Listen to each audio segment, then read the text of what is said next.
Hey everybody, what is going on? I hope you guys are all doing well, and welcome to another tutorial video. In this video, I'll be explaining to you guys how you can run Python scripts in cPanel, so let's get right into it. Now, there are two methods of doing this, and I'll be showing you both of them. The first is to use the cPanel file manager, and the second one is using SSH. So let me get right into it.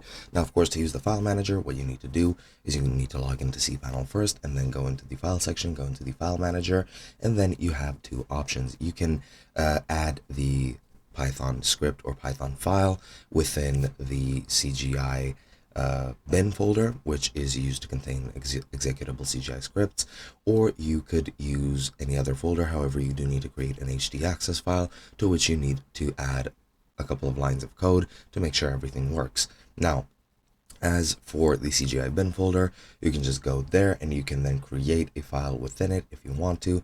Just enter the folder through the file manager, click new file on the plus right here, and then create that Python file, or you can just upload it there if you have it on your PC on hand. And yeah, once you create the file, you should change the permissions to 755. You should do this even if you uploaded it, just to make sure that the permissions are 755. Just go and select the file, click change permissions, and then make sure execute is checked off for user, group, and world. And if it looks like this, then you will have the 755 permissions. Then just click change permissions, and that's pretty much it. Now, if it's not a complete Python script, you can just click edit and add the code that you want, and once you're done with that, you can then start running the script.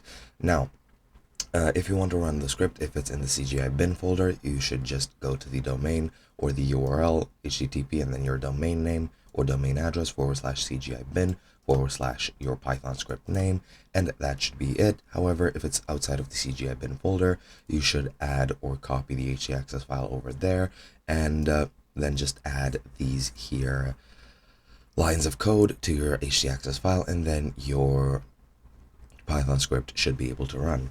Now, alternatively, you can also create it using SSH. You just connect your cPanel account via SSH, go to the CGI bin folder again, and then pretty much the same process applies. You can just create a new file in the directory. You can change the permissions through chmod or through this here command over here. And of course, CP user, as you can see here, needs to be your actual username. Then you just need to open the file, add the necessary code, and yeah, pretty much once you're done with that, that should be it. Of course, create an htaccess if it's not present, add the same code as previously, and that is basically it. And yeah, it's pretty much the same process, except you just need to type everything out in the console, except doing everything in the GUI, but that's pretty much it. Hope you guys enjoyed, and I'll be seeing you guys in another video.